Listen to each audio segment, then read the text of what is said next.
and welcome to the talk show, where we talk to the most influential people who have made a difference to make the world a better place. They say that strong people stand for themselves. However, the strongest people stand up for others. Today with us, we have a living example of how one person can make all the difference. He has worked immensely in the blood donation sector of the Jharkhand state and has facilitated over 4,000 blood donation camps and countless units of blood over the past 8 years. He is the founder of Lifesavers Ranchi and has worked closely with Jharkhand Sickle Cell Foundation as well as Jharkhand Thalassemia Foundation. Not only this, he is also the host at Ranchi Speaks, where motivators come forward online to speak on current social issues. An activist, a lifesaver, an advocate, and a doer, Mr. Atul Gera. Welcome, sir. We are glad to have you. So, sir, we mentioned that you have an organization called Lifesavers Ranchi. Could you please tell us about this organization? Okay, so Lifesavers is a group of volunteers basically, and we were just a couple of friends who were engaged in voluntary blood donation, and we just got got a name to it basically, and this is how it was founded in 2005. And since then, because it's a group which caters to volunteers, and people come and join, and there are professionals, and there are all local people who are our friends, who are in any way wants to contribute to society in whatever way possible they can. So that like-minded people come join us, and this is how the group grew up. And now we have a lot of people who are part of this. Yeah. So basically, this runs solely on the volunteer people, Yes. which is really nice. So as we have already mentioned that you started from becoming an advocate. So you pursued law and then even excelled in the blood donation sector in the Jharkhand state and making blood available to the whole Jharkhand state and even above. So from an advocate to an activist, how has been the journey so far, and what motivated you for that shift? It just happened. Nothing was planned. That that after 10 years we had a plan that we need to be here at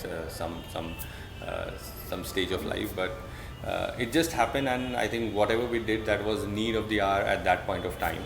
And this is how I think while because I am a localite, and we have a lot of relatives here, a lot of friends here, a lot of people in city who know us, and we know a lot of people. So I think that helped us facilitate a lot of blood donation drives for especially the government blood bank, where the poorest of the poor reach out for blood. So I think this is how it started. And once you get into that network, and once you are connected to a lot of patients, so as in the process we got connected to a lot of thalassemics and sickle cell anemics, and because they require blood every 15-20 days, so a lot of parents looked up to us when they were in some problem, or where they were not getting blood from the blood bank. So this is how we started getting a lot of calls, and with time these calls also the numbers grew up. When you see that a lot of people look up to you, and there are expectations, and the best part, you are able to do it. I think this is what kept boosting us. And because there were a lot of mothers, a lot of parents who used to regularly call us, and this is how it started. And then it got a momentum, and then we started blood donation drives in 2012. And I think since then we probably try that every day we have a camp at least for them. So this is how it has it's grown up. Yeah. So, Atul, talking about blood donations, rather voluntary blood donations, as you talked about, is really an emerging challenge to have safe numbers of, and ensure a good number of safe blood donors. So, how do you deal with this? I think if you study the books, if you study the guidelines and what government says, what's the best way to get safe blood. So there's only one thing: the way we need to how to procure that safe blood is through a voluntary blood donation drive. As simple as that. So this is what we keep attempting and keep trying. As many camps we can do, because a donor, when he donates in a camp, he's not knowing whom the blood will go to. So there is no scope of incentive. So definitely anybody who donates in a camp probably donates for the well-being of a patient, or for doing good for somebody else. So there is no scope of incentive and there is no other idea other than doing good. So I think this is how it is. So the best way to get safe blood is to, if you have 100% blood coming from blood donation camps, you have the safest lot of blood. Okay, right. So talking about the procedure of blood donation, मान लीजिए कि आपको call आया कि we require blood. Maybe an emergency situation, maybe a basic requirement too. So what is the procedure जो follow किया जाता है to ensure blood donations or to See, have it? I think our role is not only to do the blood donation drives. I think we also try to get in how to get the systems on the track. There's a very clean-cut system, and there are rules. There are guidelines by Government of India, Government of Jharkhand, and these are laid directions by the government that the the prescribing hospital has the responsibility to arrange blood. Number one. Sure. So there is a place where we first we initiate the request why the hospital is not arranging the blood for the patient. So and yes, there is a lot of compliance issues, and that's how we feel so sorry about the system that while there are rules and there are so good rules and there are so many laws, but there are no compliance. So once if they would have been into good compliances, so this issue wouldn't have got to this worsen stage. Sure. So I think our role as advocate is first we try to get into why the system is not working, and with at the same time we also try other ways how to get the blood organized if that is not working. So we parallelly also arrange, because we regularly do blood donation drives, and which brings a lot of blood to the blood bank. So because we are doing it, so we have that access with the blood banks to help people that out of apart from the patient in their hospital, it's not very difficult to get blood for patients in other hospital as well. So because there is some sort of sufficiency in a government hospital which we support, I think we are able to help a lot of people through those blood banks. Basically these are Sadar and RIMS. Yeah. Sure. So we talked just now about the system, that there are rules, good rules, but compliance has been a problem. Yes. So talking about the government, the Jharkhand government solely, because most of this are concerned with the government hospitals we are dealing with. So how supportive has it been? See, I think blood donation, there is no point of giving a permission because it's a mandate. It's their job. We are supporting them, in doing this. So now the problem area is where the compliances are the private hospital who are duty bound for certain things doing that or not. So there is where the problem lies. The government is not strong enough to direct or actually get the rules followed by these private hospitals and a lot of government hospitals as well. So there are organizations who are doing a lot of drives, but we can actually fix the problem.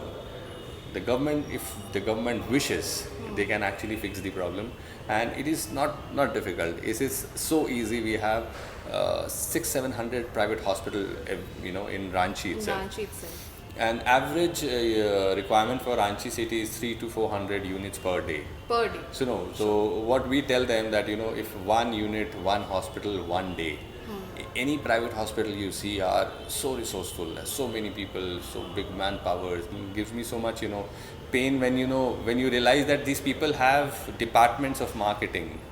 These people have PROs. Why so would a healthcare sector require once you can do something for your marketing, your branding, your hospital, and at the same time, why can't you even do this? If you have an MBA guy doing so many things for your hospital, bringing the patients to your hospital, so the same patient, if you give them good experience, then I think mouth to mouth advertisement is the biggest form of advertisement what any product can get. So if you are there only for business, even then that's the best way, give them a good experience. Why you let them run around in the city for blood? So that's a very easy thing what any hospital can do, but I don't know where the problem lies, but somehow they are very insensitive about it. So it's all about the initiative, like you said, one unit, one day, one. Very simple, and you can fix the problem forever. Right, Atul. So there are certain blood groups that are rare, say O negative, it's not very easily available. So how do you ensure that such a patient gets the blood? Because there's one thing, nothing is rare when you are doing regular drives. Sure. So sure. even at this point, if you check the stock status of a lot of blood banks, especially this month, we have good stock in almost all the blood banks, especially in government blood banks. So even today morning I was saying that normally you won't find negative, blood groups, but there are 15, 20 units of these rare, what do you call them. So once you do it regularly, nothing is rare, number one. But secondly, I think in case the blood is not there, because we have the data of a lot of, because blood bank has the data. Right. So it is not very difficult to, make 2-3 calls and get the donation done in the blood bank. So once you are into it, once there is a momentum, actually these problems are not at all a problem. This is a very regular work for a blood bank. So if a blood bank, is very, very dedicated, sincere, so it's a matter of 2-3 calls for a blood bank to arrange that in 5-10 minutes. Right. So since like regular work counts and a dedicated work counts, nothing should be rare if you're Yes, working regularly. yes, yes. So right, Atul, regarding the current COVID times, which sadly all of us are facing, how easy or how difficult had it been in the peak COVID time, say in the beginning of 2020, to make sure that there's blood availability? It was the easiest for us, let me tell you. And I'll tell you why, because the whole world was at a halt. Standstill. Yes. So people are not very willing to donate when they are busy. Sure. So they are willing to donate when they are free, let me tell you. So the only thing I did was, I used to come out of my house every day. So I used to go to the blood bank every day. During COVID? Each day during this whole 2 waves, I was out the whole day. And because later we were doing a lot of blood donation drives also. Right. And we were very regular. In fact, we did one of the best, it was one of the best months, and that was the peak of the COVID. Because the whole city was with us. And people, it is a general tendency that people respond more when there is emergency. Right. And that was a time of emergency. Of course. And we had a lot of people in hand. A lot of people who otherwise we didn't knew, but a lot of people had approached and they were so much willing, ki how can I do, or, whatever I can contribute. So I think that was a very easy time for us. Right. Normal days are difficult, Right. Normal days are difficult when people are busy and you need to gather them. So there were only 3-4 categories of patients who were requiring blood. Thalassemics required blood, Sure. sickle cell, then delivery cases, chronic kidney disorder. While the dialysis is on, they require blood. Sure. Some cancer patients. So I think these 4, 5, 6 categories who definitely, because there were no accidents happening, so there was a category of people only who were requiring blood, and it was so easy for us. I think with Sadar Hospital we were able to do drives almost every day. Sure. If we were not doing it outside, we were calling people to the blood bank. So it was just a matter of call. And let me tell you, because donating blood was also allowing people to come out of their house for Houses, some of time. course. So a lot of people we knew just wanted to come out and breathe, ki I need to come out of lockdown for Sure, some sure. time. So the incentive was, come and donate blood and we give you an hour. So the police would not thrash them Yes. for So there was a donating blood. system, we used to send them a pass on the mobile, and Sure. they would have shown the pass that I'm going to donate blood. So it was all well logged Yes, and yes. everything. And in fact, let me tell you, we were so happy that the whole of month, the whole period till the lockdown was there, only there was one donor who did not turn up.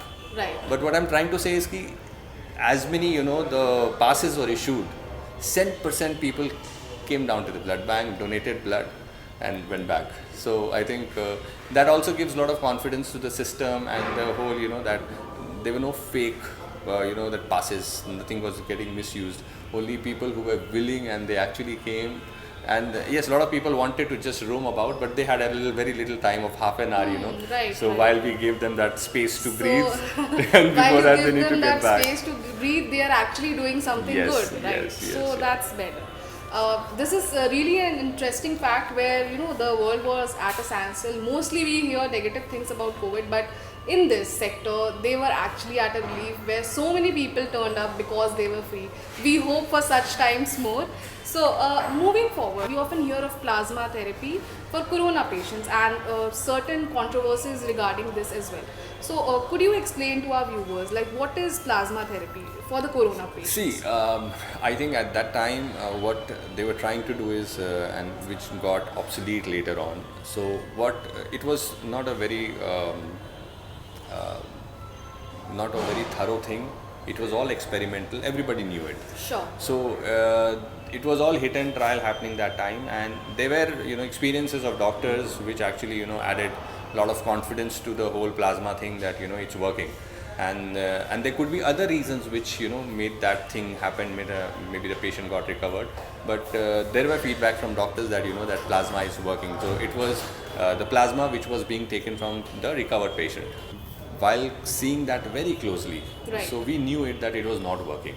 Okay. It was not working at all. Okay. So out of 10, that the cases we would hear, and most of people passed away, who were being tried for plasma, and I think there was very pertinent fault what hospitals were making, Right. and that was very much highlighted also, and we kept them marking, that there's something wrong at the time of you need to prescribe this for mild patient. Right. But at that time, most of the places they were prescribing for very critical patient, especially the patient who were on ventilator. Okay. So it is not working on those patients. It would have worked if given at certain stage, that is the patient is in a very initial stage. But unfortunately, most of the hospital were giving that plasma To the critical more patient. critical patient, which actually did not work.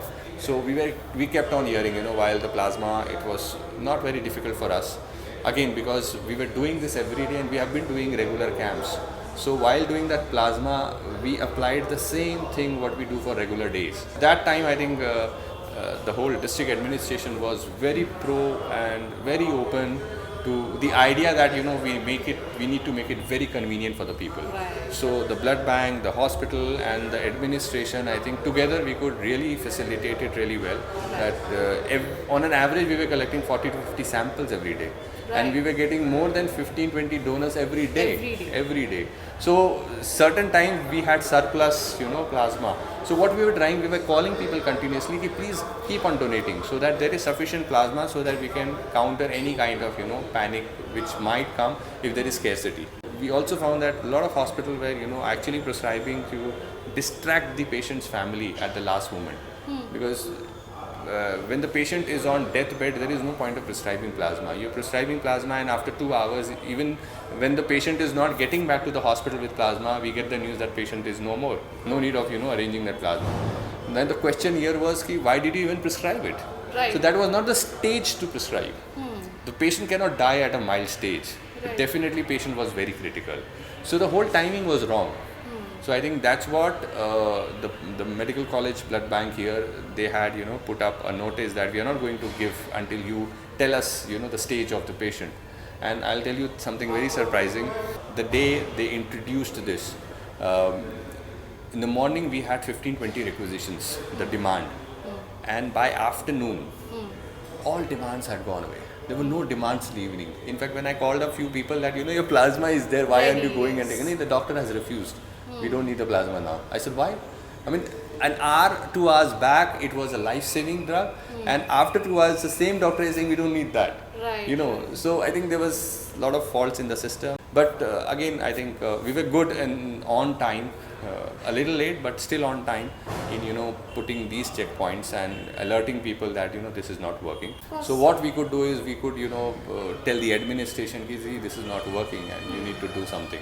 So finally, I think probably when RIMS could come out of the shell and have a meeting with AIIMS and put things right, we need a declaration from the hospital. Right. And from there, the demand, which was like 50-60 units per day, came down to 10-15 units. Right. So that way the administration has been open enough to take any Yes, feedback. I think that point, and what happens, it is, there's a lot of emotions in place, there is a lot of chaos, and even the administration is scared, to take up a decision like this. Of course. So I think, but finally, because RIMS and AIIMS could do it, and because it was a very simple form that we were just requiring for the hospital, and that could have been an evidence which would work against them also later on. Right. So I think that was the time when these wrong timings of the prescription, they went that frequency of those prescription went down. Yeah.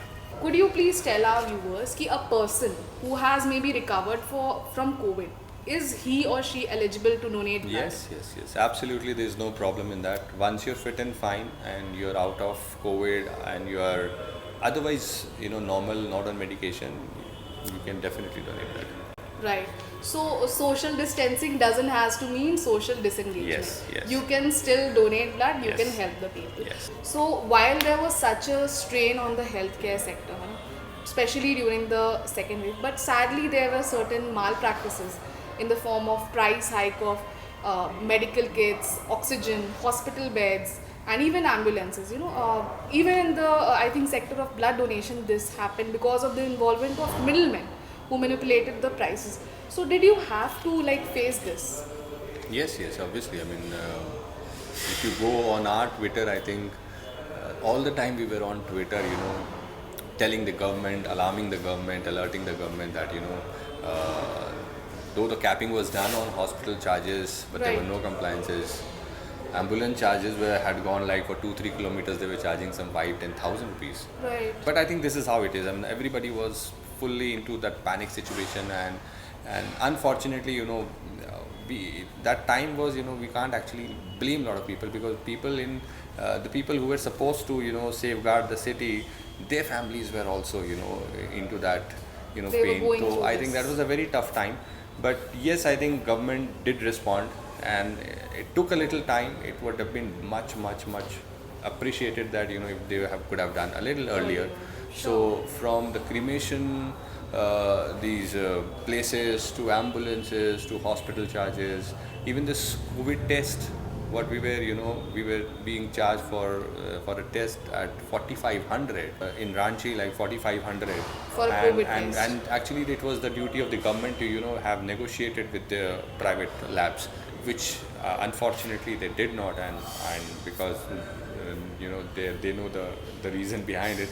So but I think I'm happy that we could advocate a lot of good practices which were happening in other states. We were in very well coordinated with other groups Right. in other states, and I think Rajasthan or probably Tamil Nadu was one of the state which actually negotiated and brought that 4,500 to some 2,800. Right. And there we started pushing and advocating with the media, and kept on tweeting to the government, to the CM, that this 4,500 is too high, and they are overcharging, they are actually looting people.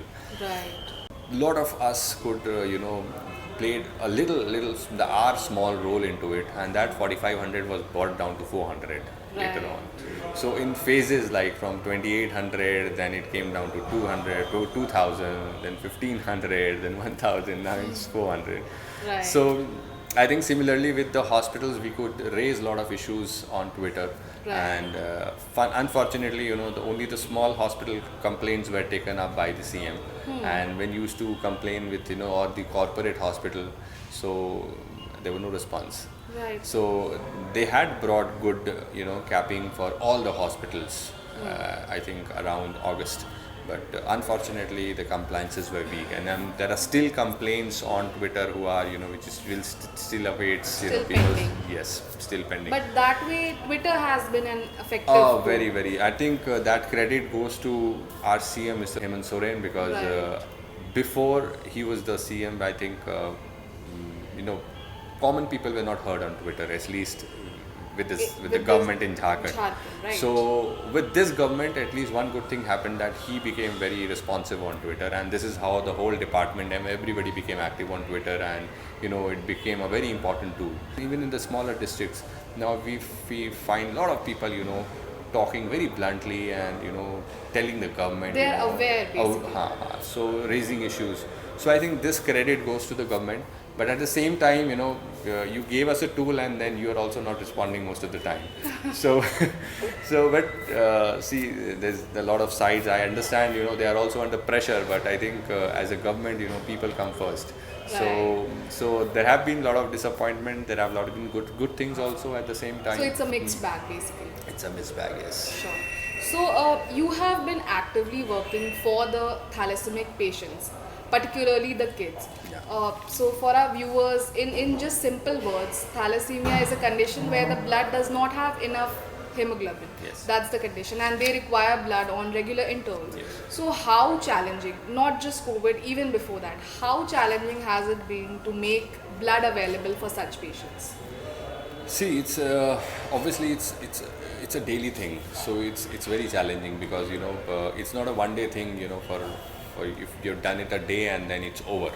So because we didn't have had a system for them in place, so the first challenge actually was to have something for them, which which is made for them. Right. How we can customize a center, a facility for them. So we were trying that that a daycare facility for these thalassaemic patients should come in RIMS. So we pushed the government to create a daycare for the thalassaemic children, and that is now in Sadar Hospital, the Right. district hospital. Right. So earlier when they used to go to this government hospital, that one transfusion used to take 3 to 4 days. Okay. So imagine if you require 2 transfusions in a month, so your 8 to 10 days are gone, Sure. and there is a lot of pain behind it. Of course. And there are patients who are coming from remote districts, from villages, and if a parent is not working for 10 days and spending time in the hospital, even if he's an employee, how would he How will he we ensure work? I mean, his the most salary? of the parents, we realize that were out of job, and if they had small shops, so they had to close the shop because most of the time they were engaged with the children. So I think one very good thing what happened with them is we could help push the government to create a daycare for them. Right. So we are there as we have a supportive role. So the whole center is taken care by the district administration, the government. Central government has a role, state government has a role. So the facility is free for them. And what it took 4 days in a government medical college, it takes just 7 hours here. Right. So the child is here in the morning 9 a.m. and he's free after 6 p.m. Sure. So it's a daycare. You're not staying here. Right. So you're not allowed to stay here. You go back home and sleep. This is, I think, best what we could, help push, create that facility for them. Right. So it's a big backup for thalassaemic and sickle cell anemic patients in the state. So I think there are patients from 18 districts coming to the center in Ranchi. There are patients from Jhalda, from Orissa border, from Bihar border. So they come down here only because they know because the health system is very friendly. Right. Everything is bedside. So once you are there, and the best part earlier, what we used to see that with the child, at least 2 or 3 people used to come because somebody will arrange blood, somebody will arrange other things for that because it will take 2-3 days for them. So now, because we will free them in a day, so I have seen that a lot of with these children, even the parents don't come. The elder brother will come, elder sister will come, and the young sister will come, get the transfusion done, and they'll go. They'll take back. Yes, yes. So now the parents could resume their job, Right. the children could resume their studies. So I think life has become much easier for them. I think Right. this is possibly the biggest change what Sadar Hospital and the government bring could about. bring for them. Yes. Sure. As you rightly said, there are limitations. No system is foolproof.